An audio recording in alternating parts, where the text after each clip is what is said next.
कश्मीर के लिए बीजेपी ने माथापच्ची के बाद कल देर शाम माथापच्ची चली और उसके बाद 44 उम्मीदवारों की पहली लिस्ट बीजेपी ने जारी कर दी है। जो पहली लिस्ट है उसमें दो प्रमुख नाम जैसे निर्मल सिंह जो कि पूर्व डिप्टी सीएम रह चुके हैं, उनको टिकट नहीं दिया गया। कविंद्र गुप्ता को भी टिकट नहीं दिया गया। सुरेंद्र रैना का भी टिकट अभी फाइनल नहीं दिख रहा है। 10 साल बाद देखिए हो रहे विधानसभा चुनाव में जम्मू कश्मीर में भाजपा ने अपनी पहली लिस्ट जारी कर दी 44 प्रत्याशियों की। हालांकि किश्तवाड़ से शगुन परिहार को टिकट दिया गया। इस लिस्ट में वो इकलौती महिला प्रत्याशी हैं। 90 सीटों के लिए 18 सितंबर से 1 अक्टूबर के बीच 3 चरणों में मतदान होंगे। नतीजे 4 अक्टूबर 2024 को आएंगे। जीत के लिए बहुमत का आंकड़ा 46 है।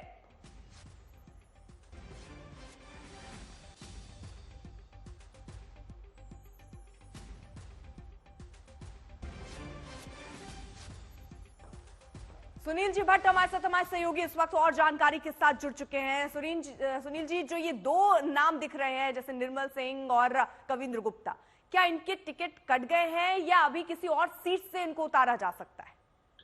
देखिए अर्पिता, मैं आपको बता दूं कि जो पहली सूची आई है भारतीय जनता पार्टी की तरफ से उसपे सभी सीटों पर उम्मीदवार घोषित नहीं किए गए हैं। लेकिन इसमें दिलचस्प बात यह है कि जो बिलावर विधानसभा क्षेत्र है, जहां से पिछली बार यानी कि 2014 में भारतीय जनता पार्टी के एक बड़े नेता निर्मल सिंह जीते थे और बाद में अगर हम देखें तो उनको पहले उप मुख्यमंत्री बनाया गया था और बाद में जब सरकार में थोड़ा फेरबदल हुआ था तो फिर उनको स्पीकर बनाया गया था विधानसभा का। तो बड़े नेता है यहाँ जम्मू संभाग के, जम्मू कश्मीर के बीजेपी के, और बिलावर से अगर हम देखें तो उनका नाम नहीं है। तो इससे लगता है कि उनका नाम ड्रॉप कर दिया गया है। लेकिन अभी कई सीटों पर उम्मीदवारों की घोषणा होना बाकी है। हो सकता है उनको किसी और सीट पर भी अकोमोडेट किया जाए, लेकिन अभी ये साफ नहीं है।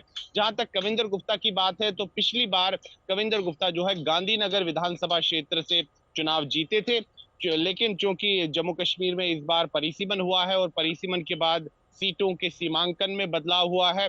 7 सीटें जो है जम्मू कश्मीर में बढ़ाई गई है, लेकिन उसके साथ साथ जो बाकी सीटें थी उनके सीमांकन में भी बदलाव हुआ है। तो गांधीनगर विधानसभा क्षेत्र से जहां कविंद्र गुप्ता जीते थे, अब उस विधानसभा क्षेत्र का जो नाम है वो बाहू कर दिया गया है और उसमें के सीमांकन में बदलाव हुआ है। अभी उस विधानसभा क्षेत्र से किसी उम्मीदवार की घोषणा नहीं हुई है, तो फिलहाल ये कहना ठीक नहीं होगा कि कविंद्र गुप्ता का नाम जो है उसको ड्रॉप किया गया है, क्योंकि अभी उस विधानसभा सीट से उम्मीदवार की घोषणा होना बाकी है। जहां तक रविंद्र रैना की बात है तो पिछली बार वो विधानसभा चुनाव राजौरी जिले के नौशेरा विधानसभा क्षेत्र से जीते थे और अभी फिलहाल नौशेरा से भी बीजेपी ने उम्मीदवार की घोषणा नहीं की है। और एक और बड़ा नाम है अर्पिता जिनको कि ड्रॉप किया गया है, वो है सत शर्मा। सत शर्मा जम्मू कश्मीर बीजेपी के पूर्व अध्यक्ष हैं और पिछली बार वो जम्मू पश्चिम से विधानसभा क्षेत्र जो है जम्मू पश्चिम, वहां से चुनाव जीते थे।